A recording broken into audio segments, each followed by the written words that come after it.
All right. Five skills to learn that once, five skills to learn once, one time that will change your marriage forever.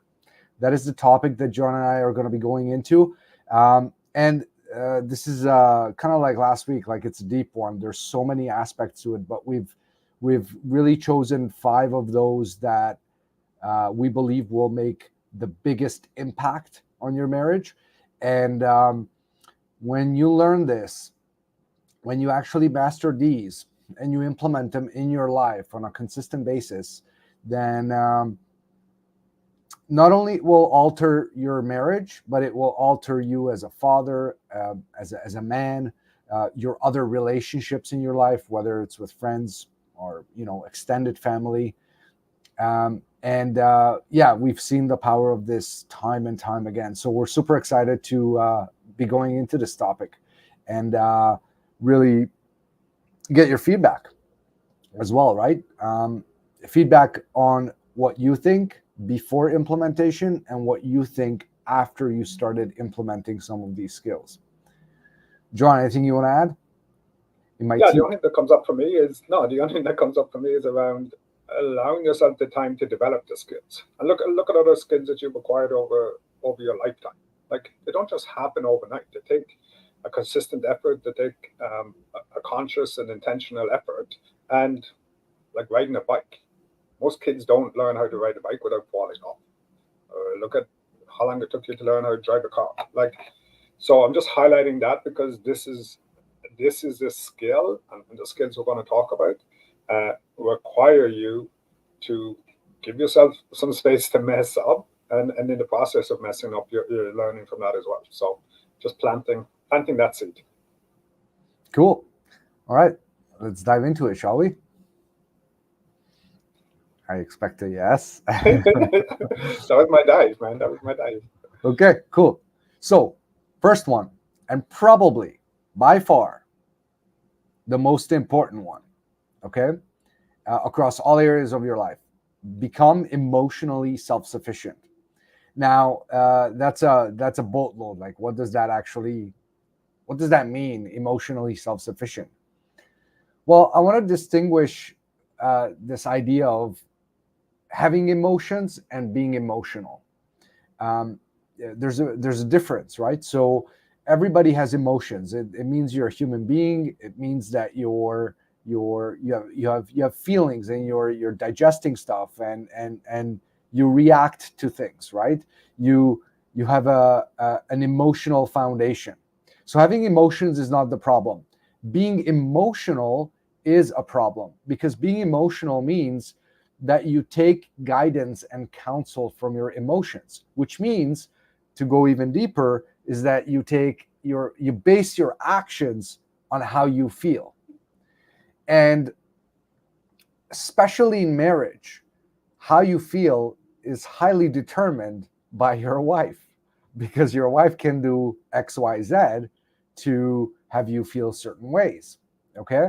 And being in control of your emotions is what we mean by being emotionally self sufficient. Now, some of that control may come from your willpower, saying, you know what, I feel like doing this, but I'm not going to do it. And you're using your willpower. Now, the challenge with that is that it becomes a short term solution. It doesn't work on the long term. However, when you can let go of needing to control because your emotional state is at a level where things that used to trigger you do not trigger you anymore, then it's not a problem. You don't have to look over it because things just don't trigger you anymore. So being emotionally self-sufficient is being in control of your emotions in a natural way and also using willpower. Now, you want to minimize the amount of willpower, and the more you know I mean, we call the bulletproof husband because it's such bullets are such an important. We're going to talk about this a little bit later. It's going to be one of the topics that we're going to go into. What are bullets and all that. But for now, just understand, and I'm going to use the words insecurities. That insecurities when they have control over you, you're not emotionally self-sufficient, because then external circumstances, people, individuals, situations will have an impact on you because of your insecurities. Your insecurities will have you react in a way that's having you behave in ways that are inconsistent with how you want to live your life. And you'll do things that you're not proud of. You'll blow up, you'll yell, you'll hit your kids, you'll hit your wife, you'll say things that you regret saying, you'll call people names that you may not want to do, you'll break things, whatever. The list goes on, right? But you do things because you're triggered, and that has to do with your level of emotional self-sufficiency. So if you're listening to this and you're like, yeah, you know what, I blow up at my wife, I blow up at my kids, I'm very impatient, XYZ happens, and I just get this like rage inside me or frustration. You want to look at that, because there's a high probability your emotional self-sufficiency, or the level of your emotional self-sufficiency, is not where it needs to be to have everybody win-win around you, including your family and yourself. Johnny boy. Yeah, and again, emotional self-sufficiency is one of the domains that we speak about. It's one of the aspects of who you are as a man, but it is such a critical component in your relationship. And the self-sufficiency part means, hey, I can manage my own emotions. That's where we're trying to get you from where you are today versus what actual like self-sufficiency looks like. You're not dependent on your wife to manage your emotions for you. You're not expressing negatively your emotions by lashing out at your kids or at her or colleagues at work. And there's also a confidence that comes from being self-sufficient in the emotional domain, right? Of being able to, irrespective of the situation, know that, okay, like, yes, there's emotions that come up. Yes, it's terrible. I just found out somebody just died, or oh, it's terrible that I have to go see the school principal because my kid got in a fight in school again. Your emotions tied up in those situations, but you're still grounded in being solid, consistent, and reliable. You're grounded in, okay, now is not the time for me to express all of those emotions. So that's it. Yeah, and again, we're gonna go into the topic because probably some of you are asking, if you're listening to this, it's like how do I do that, right? And we're gonna dive a little bit deeper into that by giving you an understanding of kind of what's in the way. But for now, understand that this is so important that it is probably one of the biggest reasons why marriages don't survive. And there's two reasons for that. One is you, right? If you're not emotionally self-sufficient, then you're unable to fulfill the emotional needs for your wife.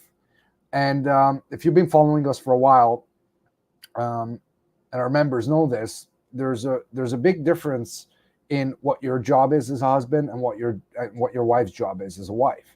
And one of your distinct jobs as a husband, it is your responsibility, and not the other way around, is creating emotional safety and security for your wife. But how can you do that if you are not emotionally stable? Because the smallest of things have you interrupt her, smallest of things have you blow up, yell or be defensive or justify, right? Communication can't really happen when you're in constant trigger mode because of your insecurities. And again, this goes outside of family as well, because it's probably showing up in other areas of life as well. And there, like at work, for example, in business, you might be using a lot of your willpower to control that. But over the day, your willpower goes lower and lower. So by the time you get home, no wonder that you put it out on your wife, on your kids, right? And so not only that you're full with all the triggers from the day, but then your willpower is low. Very easy to snap, very easy to let loose. Okay, cool. Second, communicate from masculine and hear the feminine. Okay. Probably you've heard this before, men listening to their wife, but they're not really listening. They're not really there. And this goes back to what I just said a moment ago, that we really differentiate between the feminine and the masculine, what the wife's role is, what the husband's role is. And of course, we focus on the husband's role, right? And for a lot of men, this comes across as like, why is it always the men's fault? Well, it's not really about that. It's about, we know that the only thing you can control is the actions that you take. So it's all coming from that. And I wanted to lay that foundation down so that it's coming from that context, what we're about to talk, because if we don't, then it's misunderstood. We are all for men. We are all for helping men and getting men to where they need to. That's why we only work with men, right? Because we understand what men need, and we understand that when men implement and do what's required and what works and has proven to work, then it'll allow them to really make a difference and have their wife step up their game at the other end because of the leadership of the husband. So that's the key part, right? That's the key part. Yeah. It's that leadership. It's taking the ownership and the responsibility, rather than putting that time and energy in trying to change somebody else. That, yeah, it may have some limited success with trying to force a change in somebody else, versus, okay, what can I be fully responsible for? What can I fully own and go from where I am as a man, father, and husband, versus to where I really want to be and where I need to be as a man, father, and husband. And yeah, inside that leadership, you're taking all the focus off her, and you're going, okay, I'm going to be 100% looking at me. And because of that leadership, it's going to influence the people around you versus forcing them to change. Yeah. Okay. So what does it mean to communicate from the masculine? Well, first understand, going back to the roles and kind of responsibilities, first understand that it is your job to fulfill your wife's emotional needs, and for your wife to have her emotional needs fulfilled, she needs to be able to express her emotions. See, key difference between men and women, or the feminine and the masculine, is women feel and then act, men act and then feel. So one of the ways for you as a man, as a husband, to control your feelings is to alter your actions. When you alter your actions, those will drive the feelings. So if you take actions that are known to result in feeling of X, Y, Z, then it is very probable that you'll get those feelings when you take those actions. For women, it's the opposite. The feminine is the opposite in the sense that in order for them to take the actions, they have to be in touch with their feelings first. So whatever their feelings are, like, I'm sure you've noticed, your wife is one way, and then let's say happy, and then 2 minutes later, she's super pissed. And she can change from one moment to the other. Well, this has to do with this, right? It's her feelings have changed, and so her actions that those feelings represent have also changed. Okay? And one of the biggest services that you can give to your wife, the feminine, is being able to communicate from a place of understanding that I am here for you. You can share whatever you need to share. I am not going to get triggered. I am not going to interrupt you.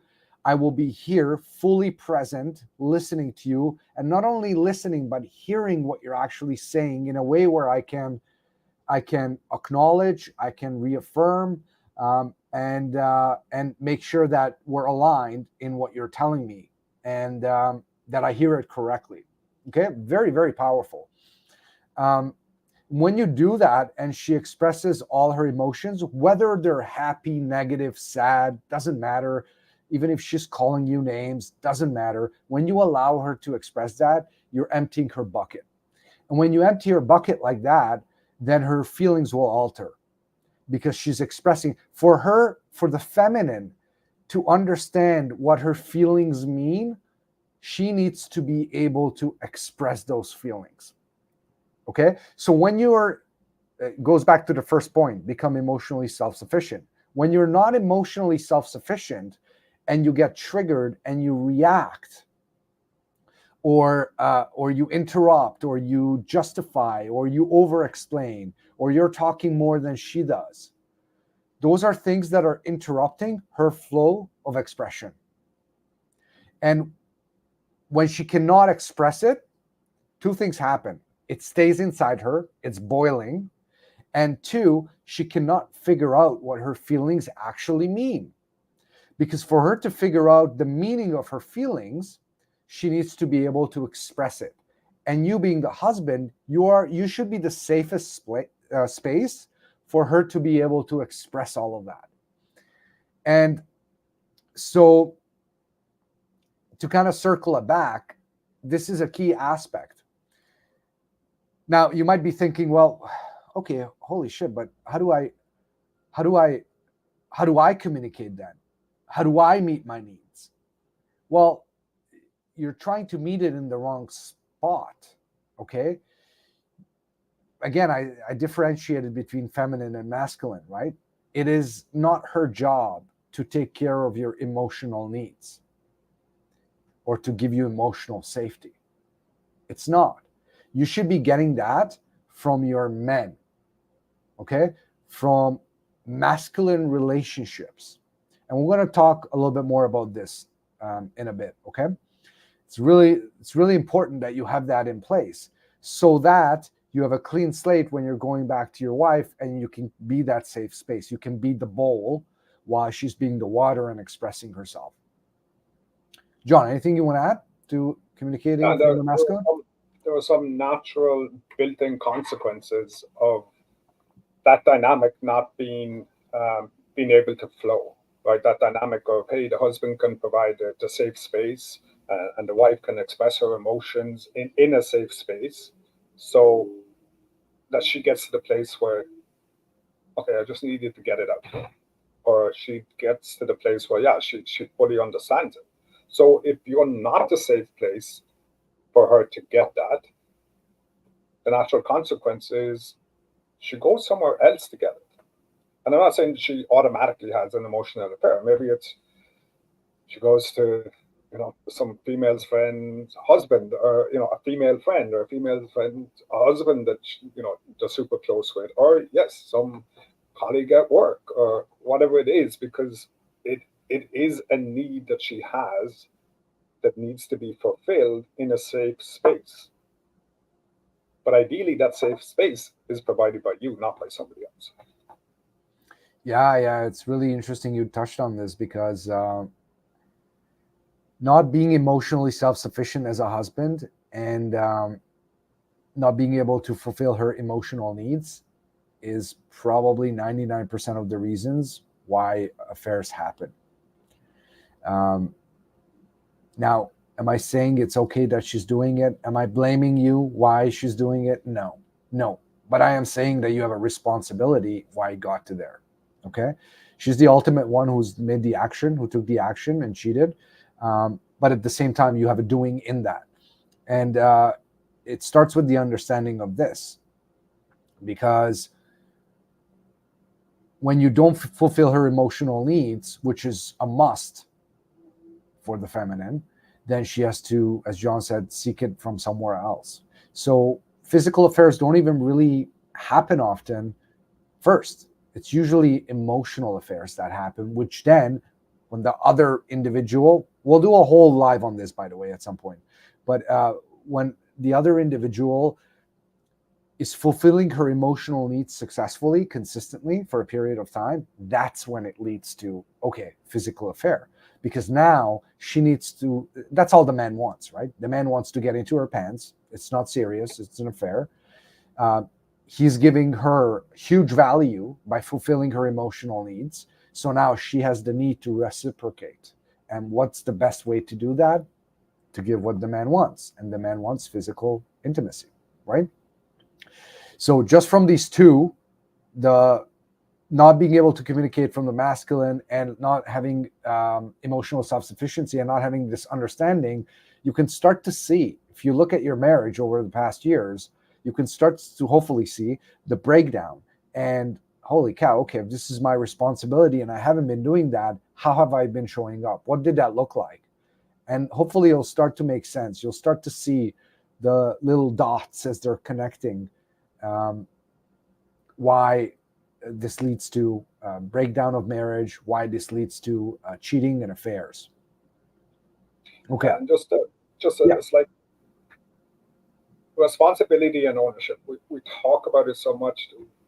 We mention those words. I don't know how many times, not only in the tribe, but obviously in these videos as well. But when men can stop fearing responsibility and ownership and really start embracing it, you're going to be amazed by the transformations that happens in, that it will cause in your life. When you stop seeing, oh, I don't want to be fully responsible for it. I'll take 50% responsibility. She can take the other 50%. But you're always that 50% out. You're always reliant on somebody else for 50% of the results that you can cause in your life. Mm-hmm. But when you can really step into, and it's not like we're talking about skills at the top of this video, like a skill to stepping into responsibility and ownership takes time. But be in the game of, okay, I want to close that gap. And today I'm 50%, tomorrow I want to be, or next week I want to be 55% responsible. Like step into the arena of playing the game that I want to get to be that mindset. It is a mindset of being 100% responsible and taking 100% ownership. It will be a game changer for you, because all these other skills, if you're resisting them, going, wait a minute, that doesn't really sound fair. It doesn't really sound fair that she gets to go and have her emotional affair and I'm the one over here working on myself. That doesn't sound fair. Because you're not fully stepped into responsibility and ownership. You're still getting distracted by what's fair. So. Yeah. Cool. Yeah, we can do a whole live on that too.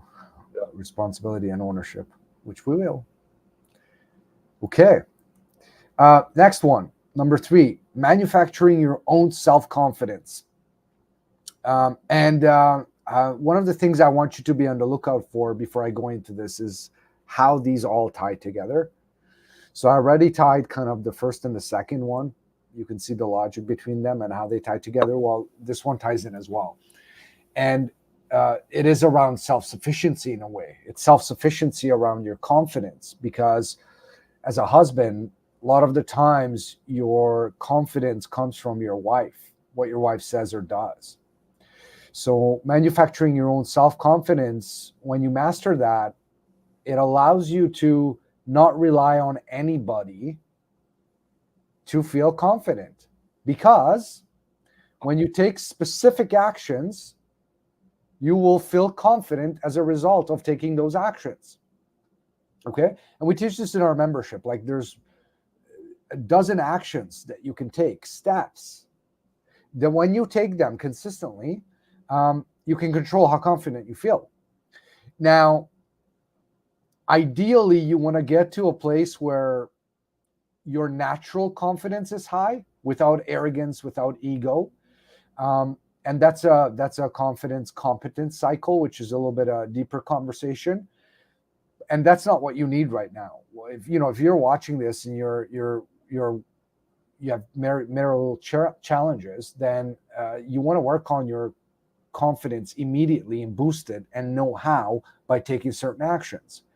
Because when you get to that place and you're no longer seeking it from your wife, a few things happen. One, just knowing the fact that you can take actions to boost your confidence will make you more confident and will have you more at peace.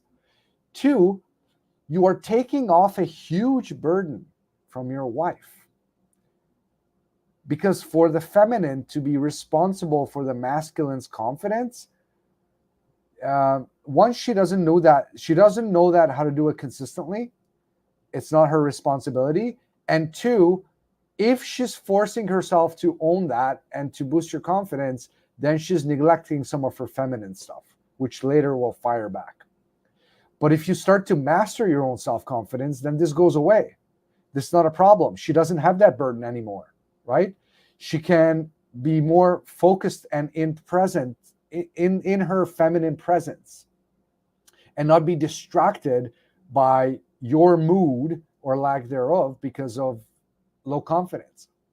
So this becomes a really critical part. And when you master this, it's very freeing. It's very freeing because now you've taken one aspect of your life where you have full control, right? You're not relying on anybody. Joe Blow, your wife, your kids, your friends, your colleagues, nobody. You're not relying on anybody anymore to have yourself feel confident when you want, anytime, anywhere, right? By taking specific actions, which is fantastic. I mean, how awesome is that?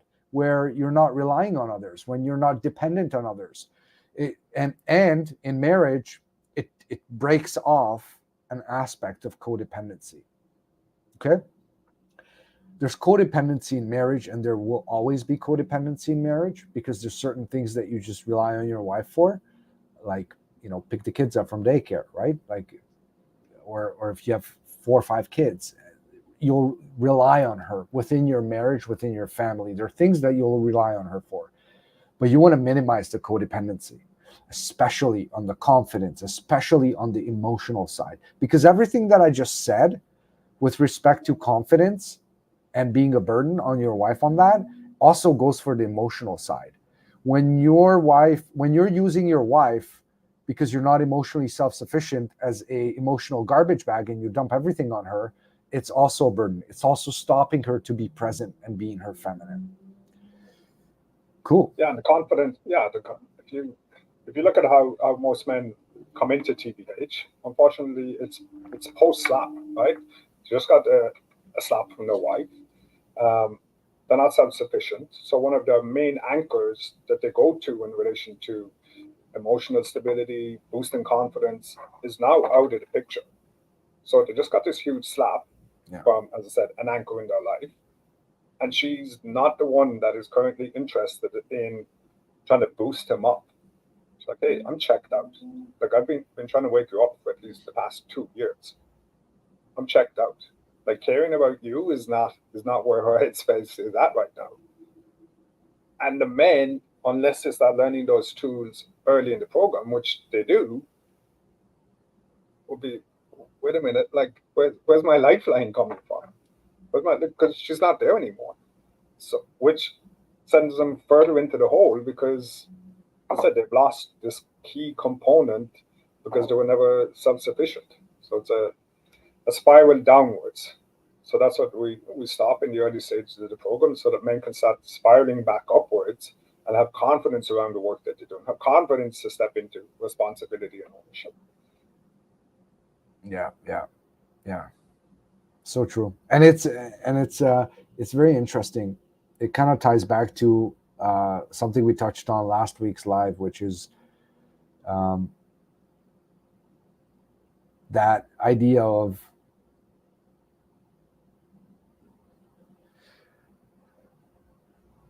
I just drew a blank. I had this perfect thought in my head. It'll come back to me and I'll bring it back. But it ties back to something we talked about on the last live. Anyhow, in the meanwhile, let's go into the next one. When it comes back to me, I'll bring it up. Okay, number 4, creating masculine relationships. So I said we'd dive deeper a little bit into this as we go along. And this key aspect, and I'm going to say something that may be triggering to a lot of men watching this, but hopefully if you see it through, you'll understand where I'm coming from. Your wife is not your best friend. And what I mean by that is, yes, she's your friend. She should be your friend. What I mean by best friend, and the emphasis why I'm putting on, is this idea that you share everything with your wife. That can get you down in a rabbit hole that's really, really difficult coming out of. And it goes back to communicating from a masculine place. When you're communicating from a feminine place and your wife is your best friend and you dump everything on her, then it has all those consequences that we talked about, right? But when you have masculine relationships, and what I mean by that is masculine relationships with men, because the modern men today has feminine relationships with men. Okay, I'm talking about masculine relationships. So, John, maybe you can allude in a second in what are some aspects of being masculine in a relationship. But for now, I want to touch on the fact that when you're able to have masculine relationships and have the conversations that you would typically have home with your best friend, it allows you to go back with that clean slate. And very quickly, you're starting to realize that as you're taking that burden off your wife, because you're getting what you need as a man from the masculine relationships that you have in your life, then it allows you to start creating that safe space that we talked about earlier. And it's really critical, really important, because the balance between masculine and feminine starts to get depolarized, right? There's a polarity that happens. And when you're communicating at the same level as your wife and you're sharing the same things, then that polarity starts to level out, right? The attraction and everything starts to level out. And when that levels out, attraction goes away. Things are going to piss both of you off more easily. And that juice that the marriage had starts to evaporate and suffocation starts to take place. Okay. Plus, the other aspect is that if she's your best friend, one, she cannot give you what you need necessarily. And two, it's your only lifeline to getting what you need. But if you have multiple masculine relationships, and I'm talking, anything 5 to 10 masculine relationships, then it becomes a very powerful part of your life, outlet in your life. And you'll start to realize that all that stuff I was sharing with my wife that she didn't know what to do with anyways, I don't need to do that anymore. I have an outlet and I don't need to burden my wife with that. Okay. And again, it's that consequence, right? It's that consequence of dumping all of your emotions on her, creating an unsafe space for her. You're creating, hey, don't have it all together. And it's not about always having it together. It's about, okay, when you don't have it all together, where are you going to get the solutions and the help and the guidance to get you back on track to having it all together? And for me, masculine relationships are, and again, that in itself could be a full video, but it's, to me, the egoless relationships. It's like, hey, it's not about me going to Andre with a problem and then Andre just, oh, you're such an idiot, or you can't support your family. What's that about? Like, that's not what it is, right? It's about having enough care for the individual, care for the man in a masculine way, having the ability to hold up a mirror for him and help him see the blind spots that he's not seeing for himself. Like going, okay, every New Year's Eve, all these people that make New Year's resolutions. Okay, my New Year's resolution: I'm going to lose 20 pounds in the next 6 months. I'm going to go to the gym 3 times a month. The non-masculine relationships will get to the end of January and they'll be like, oh yeah, man, like New Year's resolutions. They're super tough. You have great intentions. Like most people have great intentions, but then, life takes over. For me, that would be a non-masculine relationship response. But a masculine relationship would be calling me out on BS. Like, hey, 30 days ago, this was important to you. 30 days ago, like, you've been overweight making these New Year's resolutions for the last 5 years. Something has to change. Like helping the individual to see the blind spots, holding them accountable to the fact that you committed to something. Like your word actually has to count for something. Not just something you just throw around going, oh, I feel this way today, tomorrow I'm going to feel a different way. So it's about bringing in that accountability. It's about bringing in compassion and said leaving the ego outside of it. Like if I'm going to somebody that works out 6-7 days a week, and I didn't go to the gym for the whole month of January, it's not really going to help me if he starts like flexing and like washing his t-shirt on his six-pack abs. Like that's not what it's about. But it is you're BSing yourself. You're putting stuff out there saying that it's important during your life. There's no follow through in your actions. What's in the way? Right? And it's about helping the man to realize, okay, what is in my way? Is it truly important? Is it a case of, hey, I just put it out there, but it's not actually that important to me. I just wanted to kind of fit in.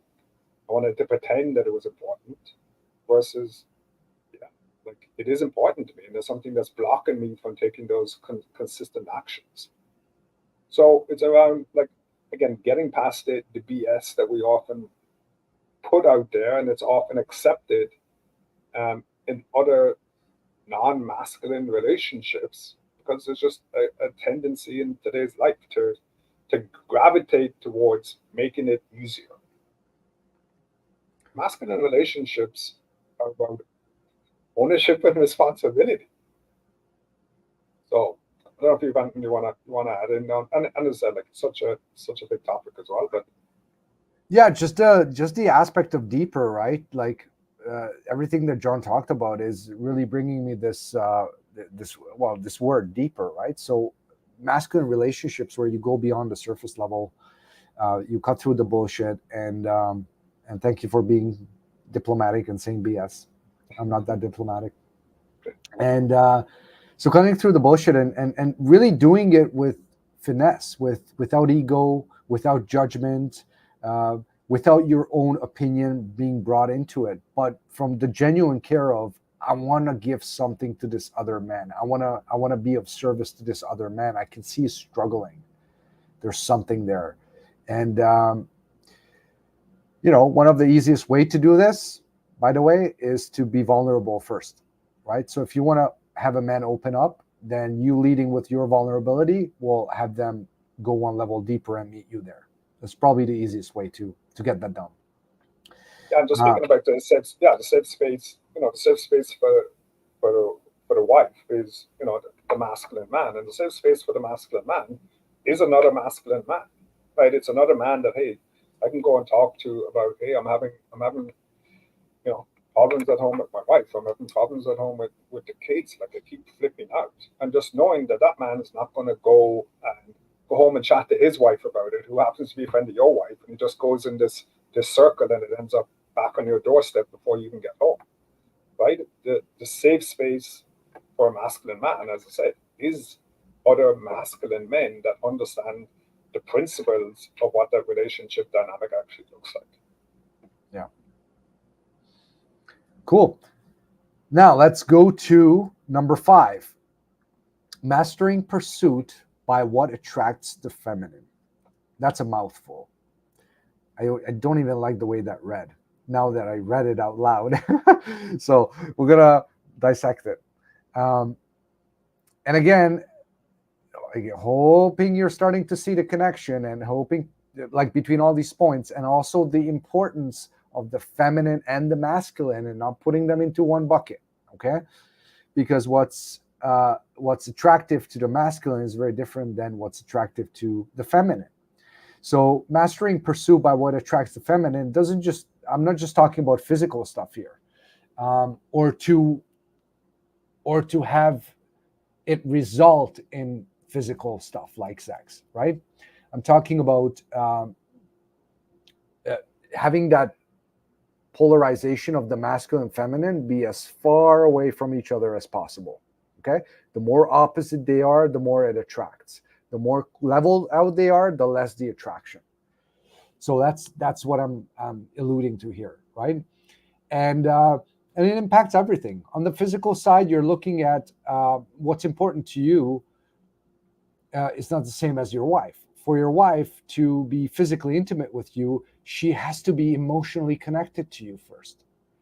Now, can she have sex just for the sake of it? Yes, she can. She can do it from the commitment of the marriage. She can do it from the place of, I know he needs this, so I'm going to give it to him.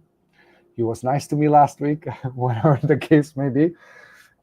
But it doesn't mean that the attraction is there. And probably the foundational, like the base for the feminine in all areas of attraction is that emotional piece. So fulfilling her emotional needs in general consistently will have her be more attracted to you.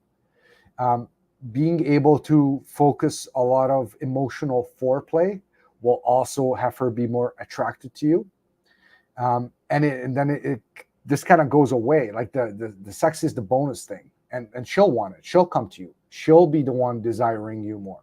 You don't have to ask for it. You don't have to nag for it. If you're doing your job as a husband, these things will take care of themselves and will come. And her commitment to it will also alter and shift. And one of the spines of these 5 points, if you look at it, I went through, right? So the first one was become emotionally self-sufficient. Second one was communicate from a masculine and hear the feminine, manufacture your own self-confidence, creating masculine relationships, and this mastering pursuit by what attracts the feminine. The spine of all of this are emotions. Emotions, how to handle your wife's emotions, how to handle your emotions, right? How to communicate emotions, right? How to alter and change emotions. The back spine of all of this is emotions. And I'm highlighting this because I'm hoping you're starting to see how important and critical it is that you master this idea, this concept of everything that comes with emotions, the control of it, the expression, how to express it for you as a man, how to express it for your wife as a woman, how to manipulate it, and manipulation, I'm not saying negatively, I'm saying positively, how to alter it, how to change it, how to get it closer to where you want it to be so that it's serving you and it's serving your family. John, anything you want to add? Yeah, just to highlight that the natural, not a consequence, a benefit of this attraction. We're not just referring to the sex component. We're referring to the attraction when you walk in the door. She's just attracted to who you are as a husband, who you are as a man, who you are as a father. It's not that, oh, if you do all these things, she'll put out, and that's the game, right? It's about being attracted to what your family unit is, being attracted to, hey, I'm married an awesome man. Like when I go around and I see other husbands, I know I have a rock solid husband. That's the attraction. And yes, there is a sex component to it, but that's a component. It's not the entirety of the picture. The picture is, as I said, she's attracted to what you represent in her life, what you represent to her as a husband, what you represent to the kids as a father, what you represent in the community as a man. So it's being attracted to that because you are solid, consistent, and reliable. Yeah. And yeah, you might get sex sometimes. Listen, we get that, because again, probably each of these topics we could talk about for days here, but we get that these are some of these concepts you may have heard of, gotten deeper now, or you maybe didn't even think of. Hopefully you're able to see some of the commonalities and why they're so important. What I want to do is give you an option to book a call with one of our coaches and actually dive deeper, right? Bring some of these topics that you've heard on this video and dive deeper, okay? So put call in the comments if you want this free coaching call. No obligation. We're talking 1 hour, a free coaching call, right? Where you can go deeper in these concepts and actually take it away, go back home and start implementing it with more knowledge, with more understanding, right? So if this is something of interest and you're not a member watching this, put call in the comment section, and what I'll do is I'll send you a link that you can book a call with. However, there is a caveat, which is you have to watch a training before you get the call. And the reason for that is because it goes even deeper into these concepts, which obviously is the reason why you want to book the call. So it nothing but helps you. So make sure that you watch that training. And at the end of that training, there will be a call link to book that call. Okay. So put call in the comments and then we'll go from there. In the meanwhile, we've covered these 5 topics. Now I want to get into a couple of other topics that are related, right? To some degree. And first one is why husbands get complacent. Because, you might be watching this and realize, but I've done all kinds of different stuff. I've gone to counseling, it worked for a little bit or didn't work. I've read this book, that book. But things just don't seem to stick. And one aspect of it is complacency, how as men we get comfortable, right? I wrote the magic text and I did XYZ for 3 weeks. And now my wife didn't talk about divorce and she's moved back, whatever the case may be, right? I've won at this game. Yes. And then you get comfortable. And then patterns kind of start to repeat themselves, right? You get complacent. One of the reasons why this happens is because of lack of structure. Structure allows you to have a path that you follow consistently. You know exactly what to do. You know exactly when to do it. There's a structure built around it. And oftentimes at the Bulletproof Husband, we say, TBH is a way of life. It's not something you do once. It's a way of life. You actually incorporate things. You take stuff out of your life and you put TBH things in your life. And they become part of who you are. They become part of your routine. And the things that you do on a daily basis or weekly basis, depending on whatever tool we're talking about. So having a structure in place is critical so that the complacency doesn't sneak in. And you know exactly what are the stuff that you need to do, you need to continue doing. John, anything you want to add? Again, just inviting men to start paying attention to different areas of their life where they have structures in place and how they turn up because there's structures in place versus areas where it may just be driven by how somebody feels, how you feel on any given day. Whether it's going to the gym. You have structures in place where maybe you work out with a trainer or you're part of a class or you're part of a team sport. You're probably more reliable around taking care of that component of your life. Why? Because there's built-in structures. Other areas are the same scenario, and nobody really cares whether you go or not. Nobody's going to notice whether you go or not. Again, unless fitness is a way of life, unless fitness is a term, for some men it is a term, taking care of themselves and their health, there's a high probability that you're looser around your commitment to that aspect of your life because it lacks the structure. So again, yes, we're talking about it inside your emotional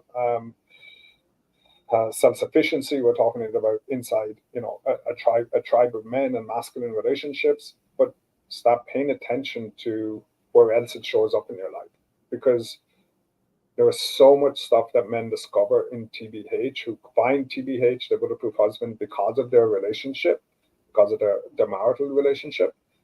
But they start to see this is a pattern across the entirety of my life.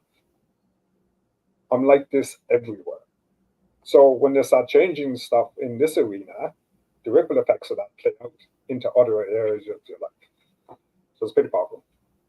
Yeah, and the structures have to be structures for you, right? These are not structures, for your wife or it should be as independent, just for you as much as possible.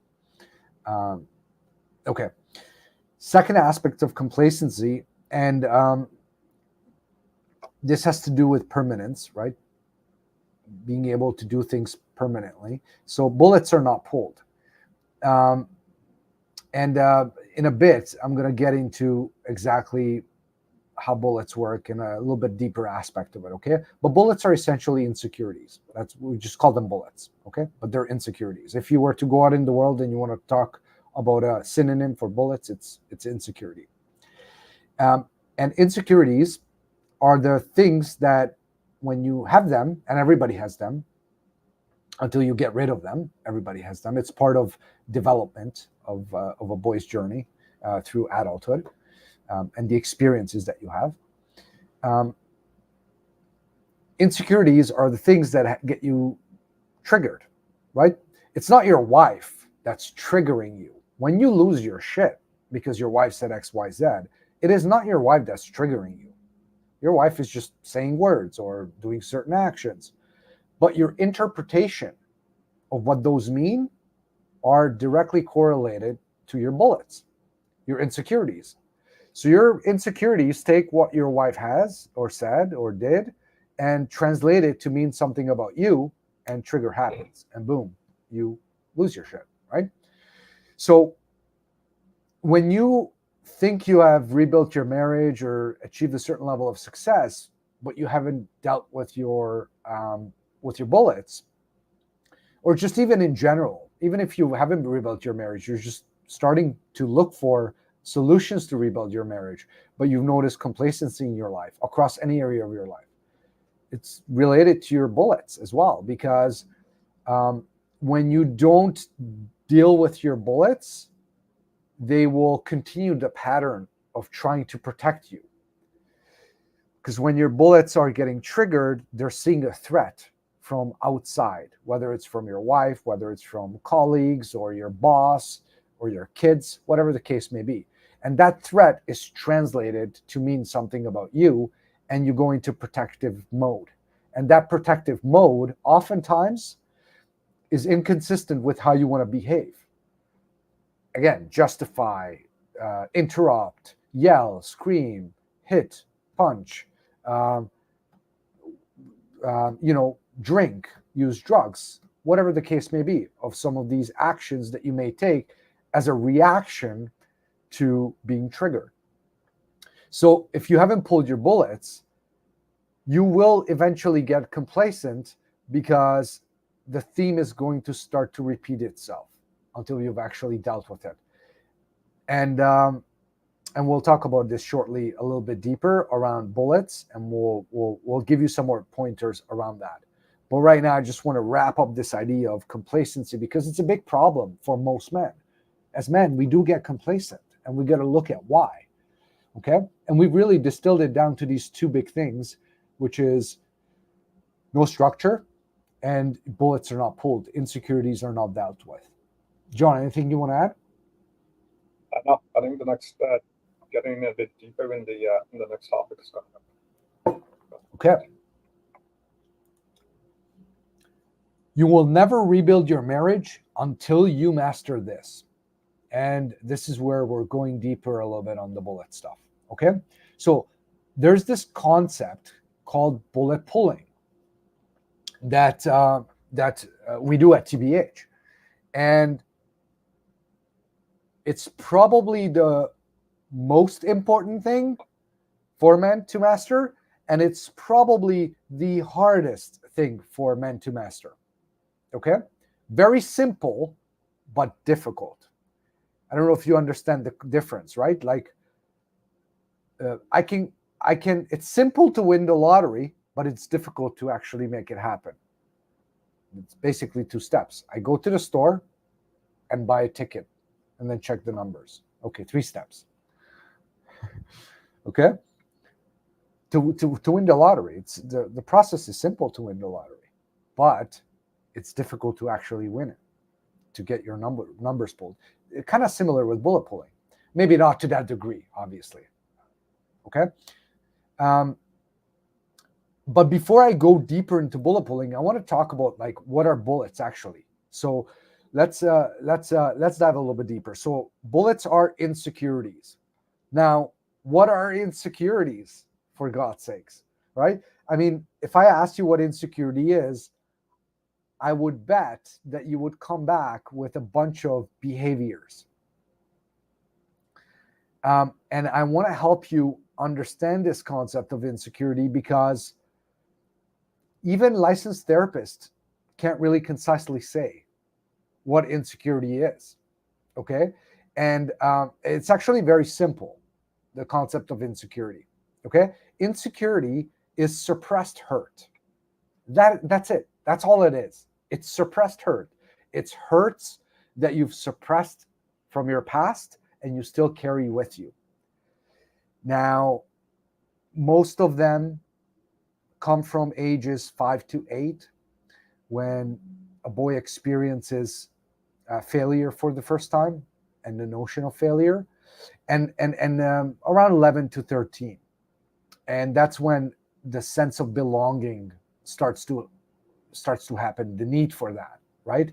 For a boy, he wants to belong to a group. He wants to identify himself as something or with somebody, looks up to somebody. And then the challenges that come with that. So 5 to 8 and 11 to 13, where most of the major insecurities come from. Can it be in between, a little bit before, a little bit after? Yes, of course. Bullets can even happen now. Like, I'm 37 when this video is recorded. There's bullet. I just had 3 deaths in my family, 3 huge bullets that were big impact. Okay, which I had to deal with. And I dealt with it no different than what we're going to discuss. So bullets are insecurities. Insecurities, suppressed hurt, and these start to come from as early as 4 or 5 years old. And the way this works is, as a child, you are incapable of blaming others for why things happen. Mom and dad divorce. My father beats me. My mother doesn't change my diapers, whatever. Silly examples, but some are real and some I know you can relate to. I was called stupid in my class when I stood up in grade 1, whatever. And then the teacher called me stupid because I didn't know the answer. Another example, right? So there's these examples of things that happen. And as a boy, you have an interpretation of that. But because you cannot blame others, you cannot blame the teacher. You can't really blame your father, your mother, your brother, your sister, whoever is causing whatever's happening. The automatic place you go to is blaming yourself. And as a result of blaming yourself, you create a story.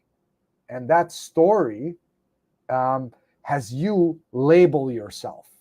Oh, I must be stupid. Oh, I must be weak. Oh, I must be not lovable. Oh, I must be a burden. I must be evil. Whatever the labels are, you label yourself. You choose one label and you label yourself. And then you start to create survival mechanisms to protect you for feeling that way. So in the future, when somebody is making you or attempting you, or maybe they're not even doing it on purpose, maybe it's unintentionally, but you get the tingy sense that, oh, they think I'm stupid, or they think I'm weak, or whatever the label is that you're giving yourself. You now start to execute your survival behaviors. And those survival behaviors are typically the opposite of the insecurity, right? So if you think you're weak, you're going to show yourself as strong. If you think you're stupid, you're going to do things that will make you look smart, right? And you start getting into that. Great example. Wife is communicating. She's expressing herself to you. And you interrupt her. And then you start to over-explain a concept or something that you really want her to understand. Well, over-explanation is a very clear signal that you have a stupid bullet, what we call, right? Which means that one of your insecurities is that deep down you think you're stupid. If you have tons of degrees, you read a lot, right? Same thing. And the funny thing about bullets is that they have good sides, because when you think you're stupid, for example, and you create survival mechanisms, one of the survival mechanisms will be to become smart, to do the things that will make you look smart, so you don't even have to put yourself in the situation where anybody can make you look stupid, because they'll get it right away that you're smart. And in the process of doing things to make you look smart, you actually become smart. You have multiple degrees, you read a lot of books, you have a great deal of knowledge and information. But the overthinking, the over explaining, all of that will stay in place, which don't serve you necessarily. John, anything you want to add on the bullets? Just that they're a cycle, right? Like as a 5-year-old or a 6 or 7-year-old, like what they put in place to protect themselves. Obviously, they're gonna be speaking the language of a 5 or 6 or 7-year-old. Like it's not like in hindsight when they're older, they go back and they analyze it and they're like, yeah, I just felt like I was such a burden to my parents. But when you're there, they obviously have a different vocabulary around it. They'll process it differently, or whether they're that kid that put their hand up in class and got the answer wrong. Um, you know, people started laughing at them. Yes, they will. Some of the feelings might be around feeling stupid, and the next time they'll be more reluctant to put up their hand. Yes, they'll be quietly working on, you know, trying to become more intelligent, become less stupid. But one of the consequences will also be a reluctance to put up their hand. Like they won't risk it, right? So come back to Andre's points about the positive and the negative side of the bullet. Yes, there's a side that um, causes them to excel, and then there's also a side of it that causes them to withhold. And they carry that through their teenage years, and they carry that into their adulthood. And the consequences become different, right? As an adult, if you're holding back, what are the consequences of that versus a 6-year-old inside in maths class? So even though the bullets originated in childhood, the consequences on the downside of the bullet um, increase in many cases as you get older, because the environments that you're operating in change. Whether it's, hey, I'm not going to put myself up for a promotion at work. There's no way I'd get it. So a lot of that stems from the last time I put my hand up, everybody ended up laughing. But so you start to see the pattern of the cycle of how a bullet plays out, even though they're conceived in childhood, the consequences of them start to play out for the rest of your life until they're dealt with. Yeah. And this leads into, well, why do we pull bullets? I mean, why do we get rid of bullets? And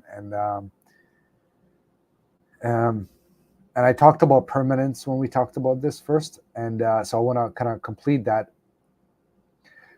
This idea of pulling bullets is really what we're talking about, is getting rid of suppressed hurt. And one of the biggest rewards of this is that you can permanently alter your behavior, because when you get rid of suppressed hurt, the trigger goes away. And so whenever your wife does something, your colleagues, whoever, you're not getting triggered. You have no reason anymore to use your survival behaviors that can be sometimes very damaging. The threat is gone, right? Because as I said before, it is the suppressed hurt that's getting triggered, not what your wife says, or not what your colleague says, or friend says, or your kid says. It's your interpretation of it. And your interpretation is driven by the insecurity. And so it's one of the biggest reasons why you pull bullets, is to achieve that level of permanence where you can alter your behavior for good. You no longer behave that way. I no longer go to the bottle because I don't need to escape, because I've dealt with the root cause of why I was going to the bottle. Okay? I no longer interrupt my wife because I no longer feel like she makes me feel stupid, because I've dealt with my stupid bullet, the insecurity that had me think that I was stupid, right? Examples of what that's like. Now,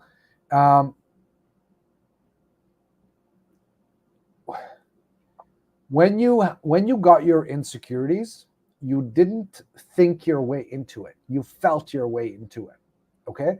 Which also means, and now hopefully the whole picture comes together for you, why counseling doesn't work, why talking about it doesn't work, all of that. You cannot talk your way out of it. You cannot think your way out of it. In order to deal with your insecurities, you have to feel your way out of it. Okay? So a big aspect of mastering bullet pulling is feeling your way out of your insecurities, which is not running away from them, but quite the opposite, going face to face with them and surrendering to some of the feelings that come with that. And this is a concept in itself. Okay. Now, you weren't raised this way, right? Most men weren't raised this way, at least.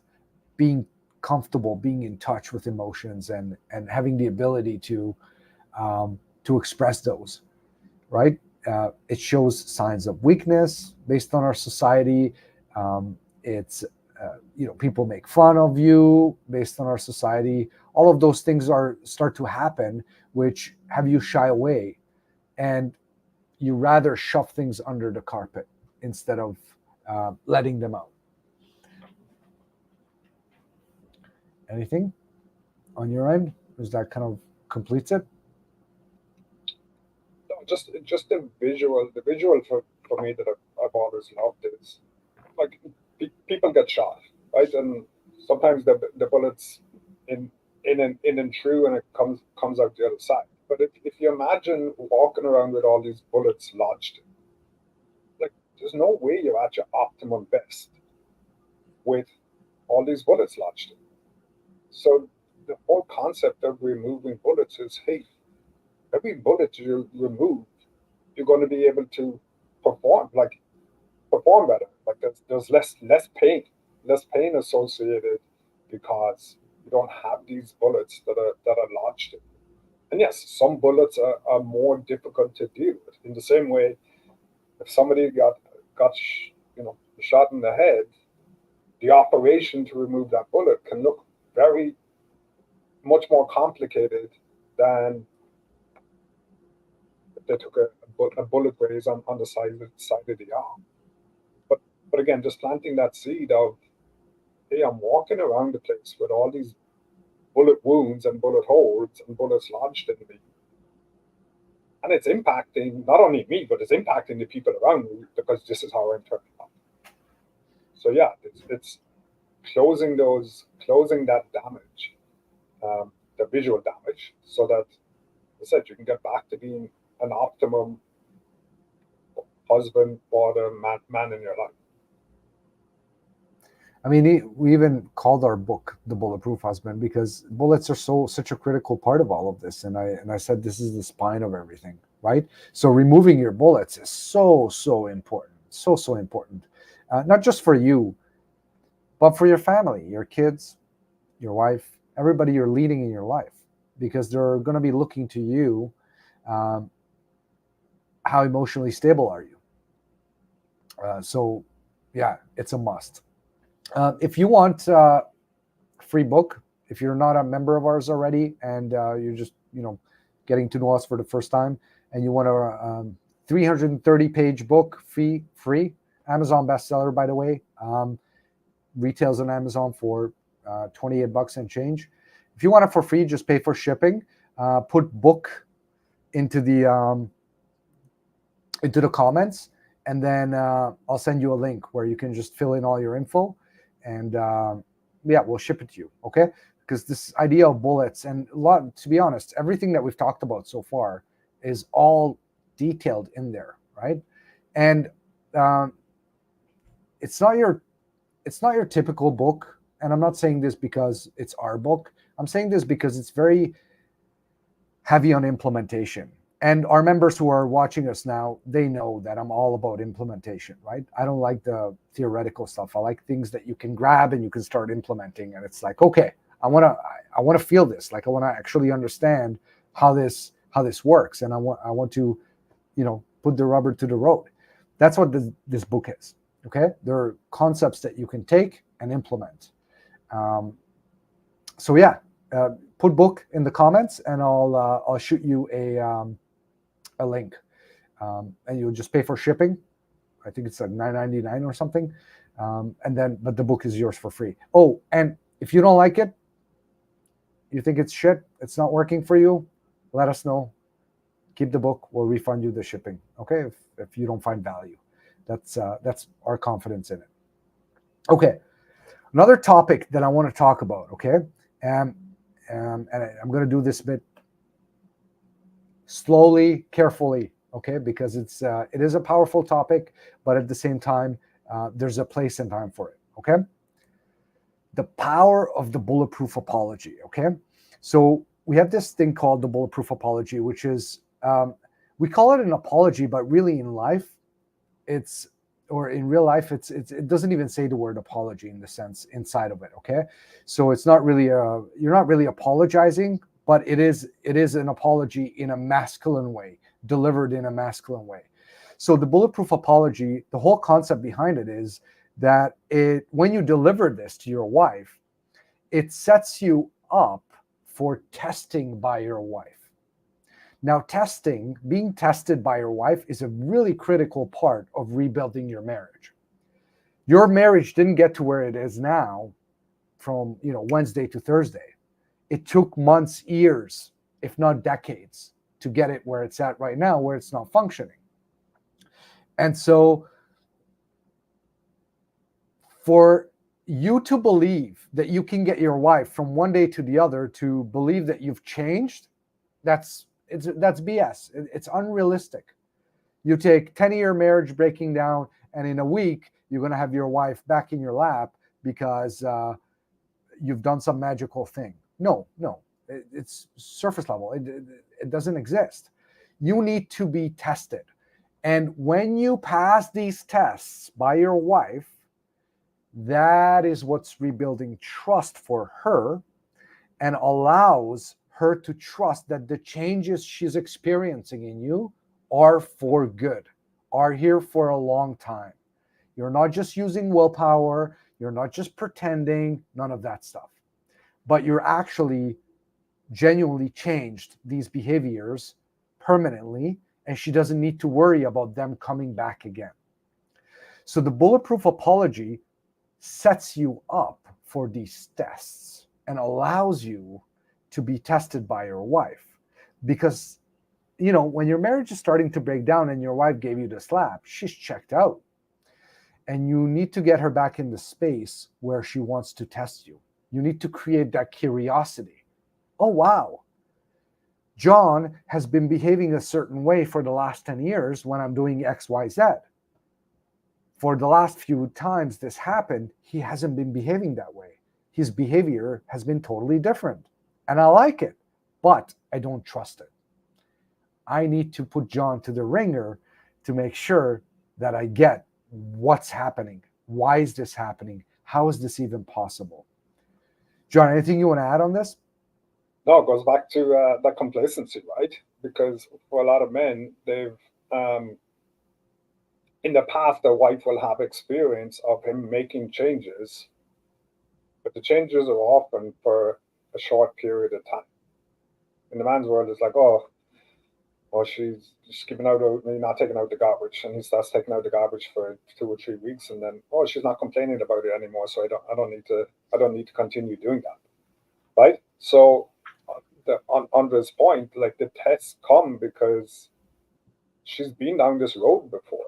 She's seen changes before, but in a lot of cases, she's also seen her husband fall off those changes. She's giving you the slap. She's been putting up with your BS for the last two plus years, 10 plus years, 20 plus years, whatever it is, and she's not easily going to be turned around just because you make a change for a week. She wants to know that, hey, this time it's for real.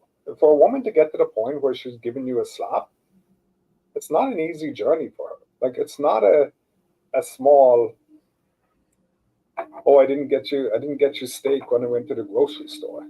It's not that. Like she's gone through a lot of emotions to get to the point where she wants you out of her life, where she sees her future being better without you, and changes for a week or two are not going to cut it in relation to being recommitted to a future with you that she can actually see herself in. Yeah. Now, I know what some of you are thinking probably is, okay, well, what are the steps to this apology, or how do I do this apology?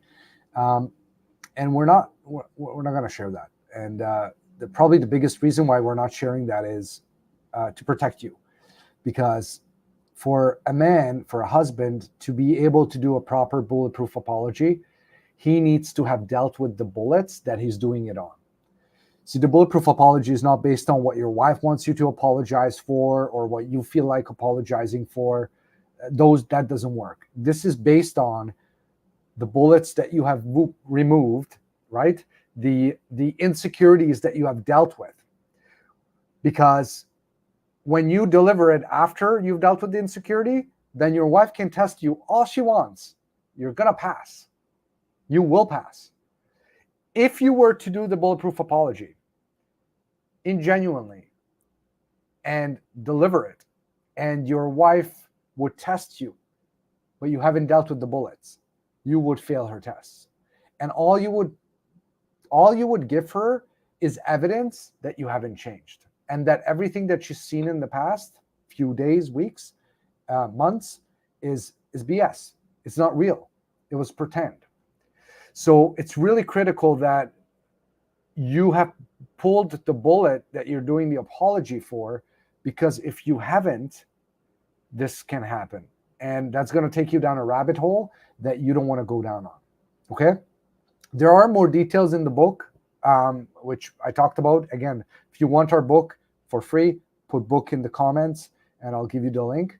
There's some more details in it on it about the bulletproof apology, and it goes a little bit deeper. It's a very powerful tool. It's a very needed tool, because if you cannot rebuild trust with your wife, then she won't be able to believe that your changes are for real and that it's for the long term. And it's critical. It's a must, right? I mean, put yourself in her situation, right? If your wife was demonstrating certain behaviors for years, and then all of a sudden she changed, you would probably be pretty skeptical. You would probably think, well, I don't know, this doesn't make sense. She's been behaving a certain way for X years, and it doesn't make sense just all of a sudden changes like that. Well, she thinks the same thing, right? So you need to have tools and mechanisms and processes that you follow to rebuild that trust. And the bulletproof apology is a big step to that when done properly. John, anything on your end? Yeah, I often relate it back to an open heart surgeon telling you the steps that he or she takes to perform that surgery. So they share the steps. They share what the steps are the same way we could share what the steps are in relation to the apology. Doesn't mean you're ready to do open heart surgery. Doesn't mean, hey, Andre just, spoke to an open heart surgeon and he told him all the steps. Okay, Andre, come and operate on it. I wouldn't want that, because the work hasn't been done, the skills haven't been developed for it to be a successful open heart surgery. And it's no different in relation to, okay, the severity. You can say the severity is different, but the concept of you got to do the work beforehand to get to the place where your bulletproof apology actually is a completion of the work that you've done. And it's communication. That's what it is. It's a communication and a completion of the work that you've done. Mm-hmm. It's not the starting point. It's the end point and an accumulation, as I said, of in many cases weeks of work for you to have starting out with having the confidence to step into even acknowledging that you have bullets and insecurities, even being willing to go and explore where they're coming from. Right? So, yeah, it is about protecting you. And it is also about helping you to be successful in that arena. So, yeah. Cool. Okay, before we wrap up, I want to make sure that you know something that's related to this, and I think will help you a lot. Like if some of the topics we talked about are resonating with you, you're experiencing those challenges, check out our video from a couple of weeks back. Stop trying to fix your wife's problems. Okay, it's in the YouTube channel, so go find it because it has some good nuggets as well that I think will further benefit you and help you in your journey. All right. Okay, that's it for this week. See you soon. Take care. Overnight, man. And have an awesome weekend. Be good.